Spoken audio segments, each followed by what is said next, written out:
It was simple. Just do the right thing. Imagine if it was your friend or family member who was hurt. How would you want them treated?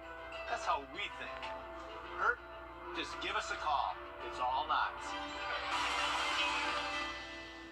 Chief Meteorologist Tim Miller. Weather coverage you can count on. The Live 5-for-6 Skyview Network, sponsored by Terry Lambert Hyundai. We've got a wet next few days on tap as we have showers moving on in. I'll let you know how much to expect and when it'll arrive. Coming up in your 5-for-6 forecast. Right now on News Channel 6 at 4, it is World AIDS Day. How the city of Augusta is raising awareness about the disease. Plus, nearly $1 million in grant money has been awarded to dozens of nonprofits in our area. And the Edmund Burke Academy football team heading to the state championship. How about that? We'll take you to today's send-off celebration. As News Channel 6 at 4 starts now. Live from Television Park, this is WJBF News Channel 6 at 4. Good evening, everybody. I'm Brad Means. And I'm Jenny Montgomery. Thank you so much for joining us. We begin with breaking news out of Aiken County, where SLED has announced charges for a former sheriff's deputy. Investigators say Christopher Williams is charged with misconduct in office and assault and battery. The charges stem from a traffic stop in March when Williams is accused of firing his weapon as the suspect fled the traffic stop. Officials say in-car video shows that Williams was not in danger. Well, a happier holiday for some Augusta public safety workers, where the sheriff's office has gotten approval for employee bonuses. Because of the large amount of vacancies during the year, the sheriff's office is going to wrap up 2023 with a surplus. And that means extra money for department employees. We received a request from our sheriff, Richard Roundtree, to pay his staff $5,000 each for his 2023 retention bonus, and this will be paid on his December 15th paycheck. It's going to cost about $2.8 million, and it is funds that's already allocated within his FY23 budget. Man, that's awesome. $5,000 right here at Christmas. Commissioners didn't have to approve those bonuses since, as you heard Ms. Dowse indicate, that $2.8 million was already part of the sheriff's office budget. A suspect accused in a shooting in Aiken is now in custody. Aiken Department of Public Safety investigators say one person was injured in a shooting at the Walmart on Whiskey Road on November 26th. Investigators say 22-year-old Brandon Buckman is facing charges in connection to the shooting.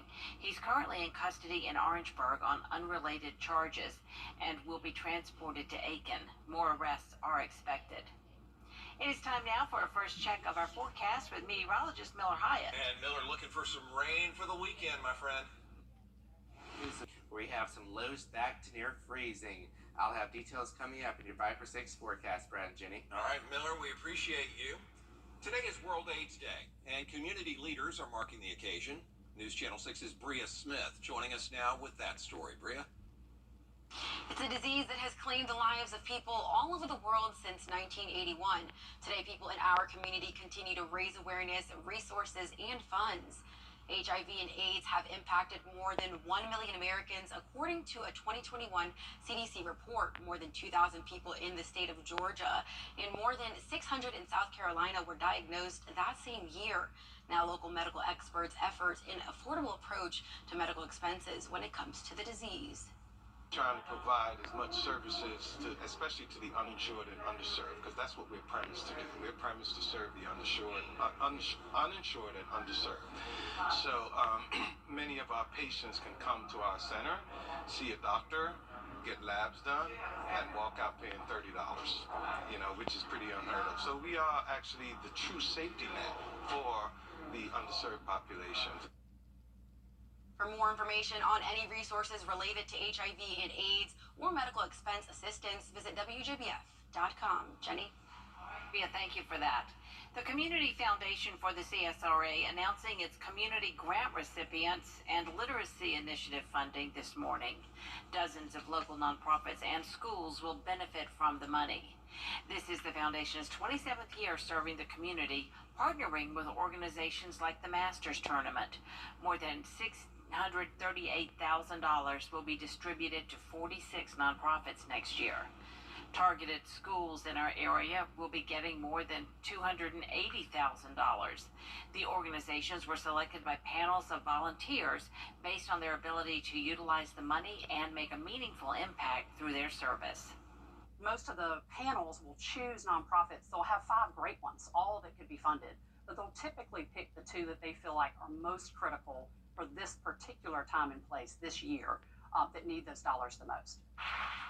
We'll take a look at how some of those nonprofits will use the funding on News Channel 6 at 7. An Aiken nonprofit is holding an open house at its brand new location tonight, and it is nice. The Resource Center at Umoja Village includes a sunroom, reception area. They have a great conference room there for one-on-one sessions and board meetings. Great break room, you name it. And they're working hard there to unite the community and help those in underserved areas find jobs. No communication barrier, and we're able to walk them through processes or sometimes pick up the phone and make a call and say, hey, I've got this client, they have our support, what can we do to get them services through your agency or organization? Go see them. The open house from 4 o'clock up until 6 p.m., 831 Hayne Avenue Southwest. The Edmund Burke Academy football team is playing in their 4th state championship tonight in Macon. And before they left, the city of Waynesboro rallied to give them a special send-off. News Channel 6's Graham Lee takes us there. The Spartans football team is going into tonight's contest 11-1, tied for the most wins in program history. While they've missed the title game for the last 12 years, players and coaches say they are ready to play with one heart and one mind. I'm excited for our guys because they worked tremendously hard. You know, we told them yesterday was the 80th practice of the year, and then you add in the 26 summer workouts, and you add all the hours we put into this. You know, it's a culmination of a lot of things to get here today. With the Spartans heading back to the state championship, hundreds from the school and city gathered to cheer them on before the big game. We've had a lot of fun this year, a lot of brotherhood, just a lot of fun games, like wins and losses. I mean, I'm just ready to go tonight. I mean, pumped up. It means the world, man. I mean, fortunate to be out here and come play this game. I mean, just go get this win. That's all I'm waiting for. While they look to take care of business on the field, Mayor William Tinley says celebrations like this are a great way to bring everyone together. It's a point of pride, but it's a unifier for all our community, because we got a lot of people that appreciate sports, and this will be another thing to help us be unified. And all these guys have worked so hard for this opportunity, so it's nice that the town's appreciating it, the community's appreciating it, and everyone, you know, from the churches to the parents to, you know, everybody in town. The championship game will be at Mercer University's football stadium. Everyone here is rooting for the Spartans, but the whole city is behind this team, win or lose. In Waynesboro, Graham Lee, WJBF, News Channel 6.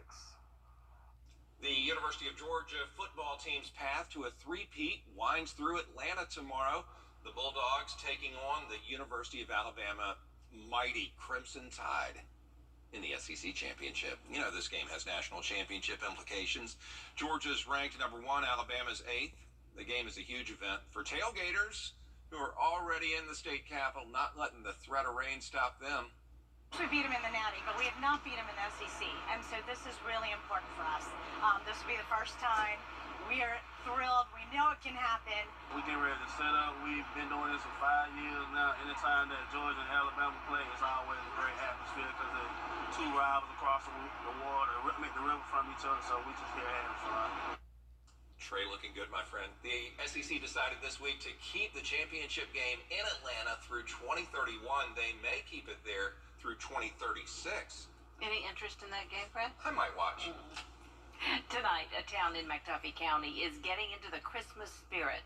Deering is hosting its annual holiday festival. It will be inside the gym at the walking track on Augusta Highway. There will be all kinds of fun, including live music, food, and, of course, Santa Claus. The free event starts at 6 o'clock. The city of Waynesboro says rain or shine, they are still celebrating tonight as well. Christmas on Liberty Square starts at 5 o'clock. It will include Christmas carols and a visit from Santa. Now, some Christmas programs have changed because of the threat of rain this weekend, like North Augusta, where the Christmas parade they were going to have Sunday has been rescheduled. It's now next Sunday, December 10th at 3 in the afternoon. What about Grovetown? Grovetown canceling its parade tomorrow. The Christmas festival has been rescheduled to next Friday, December 8th at Liberty Park at 5 in the afternoon. And then for our friends in Rennes, Georgia, the Christmas parade has been canceled, and the festival on Estelle has been rescheduled for next Friday at 6 p.m. One event that is happening this weekend, we're proud to report and pleased to report, is the Columbia County Christmas Parade. That's Sunday. It starts at 3 o'clock. Jenny and I sure do hope that you'll join us at the Columbia County Library where it starts, and it'll wrap up at Evans Town Center Park. We are so excited about it. It'll be on MeTV if you can't make it out. It'll also be streamed on WJBF.com. We always look forward to that day. It'll be a lot of fun. Love the parade. Coming up, a Columbia County high school band has a huge performance ahead of them. Yeah, look at where the pride of the Panthers will be playing next week for the whole country to see when we return. The Corporation of the Year, featuring a panel of past recipients. Register at AugustaMetroChamber.com. Aiken Performing Arts presents Chapel Heart.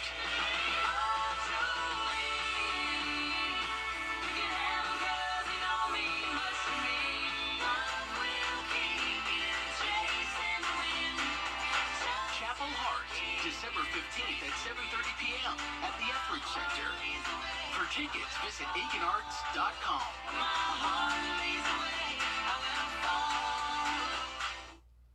I'm Richmond County Sheriff Richard Roundtree. If you're expecting packages to be delivered when you're not at home, be aware of rising delivery thefts during this holiday season.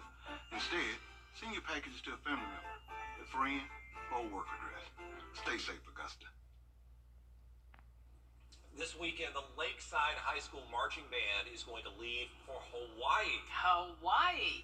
They're one of two bands from Georgia invited to perform in the Pearl Harbor Memorial Parade. News Channel 6's Kim Vickers has the story. I feel like it's a huge honor for our school. I think only one other band from Georgia is representing Georgia. So being one of those bands is a huge honor.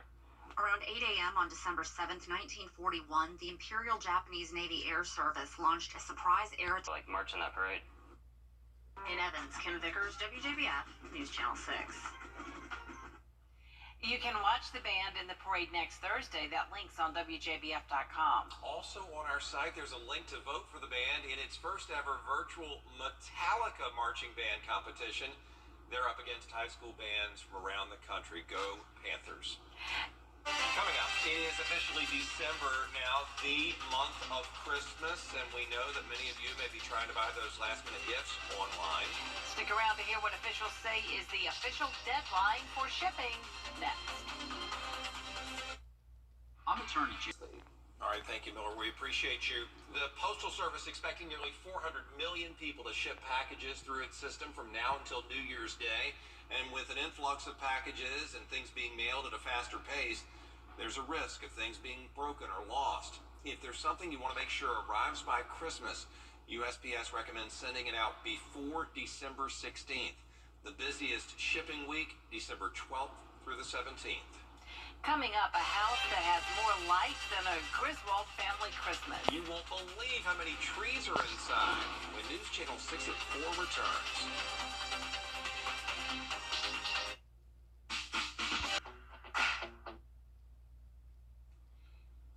It looks like there's no room at this home in Germany for anything besides a Christmas tree. The house in Renton is bursting with holiday cheer and a record 555 decorated Christmas trees. Look at that. Every room and hall is decked out with trees, both large and small. The family had 444 trees in 2021 and have since added another 100 plus. Hubby wanted to go for 600, but his wife said no, or shall I say 9. Oh, I get it. Get okay. it? 9. Yeah, 9 because of the German. Uh-huh. Well, that is it for this half hour. There's a lot more coming up for you on News Channel 6 at 4:30. Including the first woman to sit on the U.S. Supreme Court has died. A look back at her legacy after the break.